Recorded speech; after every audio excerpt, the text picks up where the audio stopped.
Program S-Mater jadi sorotan, transparansi dana BOS SMA As-Sakinah dipertanyakan. Garut, Pakenjeng. Dugaan ketidaksesuaian data jumlah siswa dengan alokasi dana bantuan operasional sekolah (BOS) mencuat di SMA As-Sakinah, Kabupaten Garut.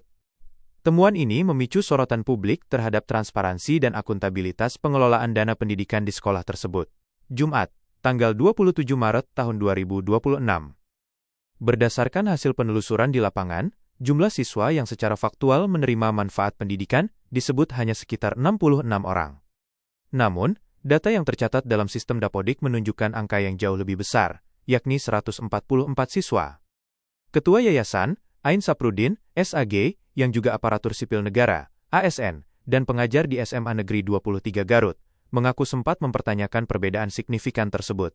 Saya sempat bingung, sisanya kemana? Karena yang disampaikan pihak guru hanya 66 orang. Akhirnya saya cek langsung ke kepala sekolah, ujarnya.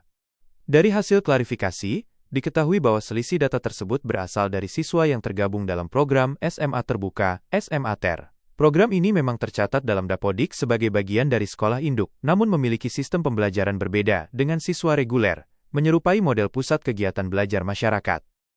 Program SMA tersendiri merupakan kebijakan pemerintah Provinsi Jawa Barat melalui Dinas Pendidikan untuk menekan angka putus sekolah yang masih tinggi di Kabupaten Garut. Data menunjukkan sekitar 20.000 lulusan SMP per MTS tidak melanjutkan ke jenjang SMA setiap tahunnya. Program ini solusi untuk anak putus sekolah. Usia 19-21 tahun masuk SMA-TER, sementara di atas itu diarahkan ke PKBM, jelas Ain Saprudin.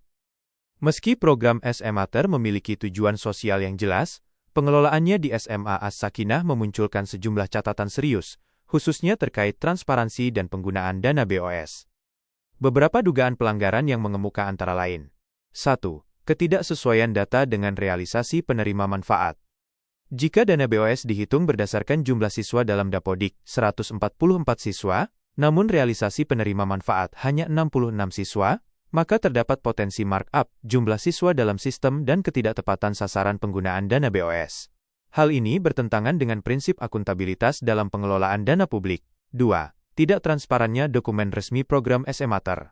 Pihak sekolah mengklaim program SMA-TER telah memiliki SK dan izin resmi, namun hingga berita ini diturunkan, dokumen tersebut belum dapat ditunjukkan kepada publik maupun awak media.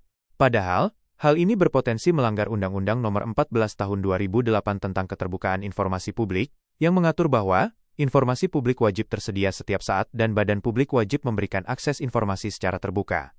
3. Potensi pelanggaran pengelolaan dana BOS. Mengacu pada regulasi pengelolaan BOS, dana harus digunakan berdasarkan jumlah siswa real, dan harus ada bukti administrasi dan laporan pertanggungjawaban, SPJ, yang valid.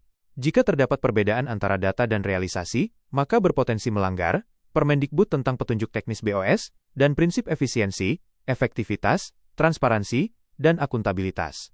4. Ketidaksesuaian penyaluran program MBG. Diketahui siswa SMA-TER tidak menerima manfaat MBG berdasarkan usulan sekolah, sementara mereka tetap tercatat dalam Dapodik.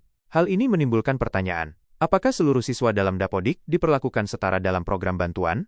Apakah ada pemisahan data yang jelas antara siswa reguler dan non-reguler? Pihak sekolah dan yayasan menyatakan komitmen untuk segera melengkapi administrasi serta dokumentasi yang dibutuhkan guna memastikan pengelolaan pendidikan dan dana BOS berjalan sesuai ketentuan.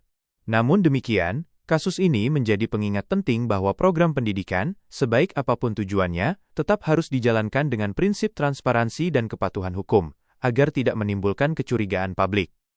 Kasus ini berpotensi masuk dalam ranah pengawasan, Inspektorat Daerah, Dinas Pendidikan Provinsi Jawa Barat dan aparat penegak hukum, jika ditemukan unsur kerugian negara. Publik diharapkan terus mengawal agar dana pendidikan benar-benar digunakan untuk kepentingan siswa, bukan sekadar angka dalam sistem. Reporter ASB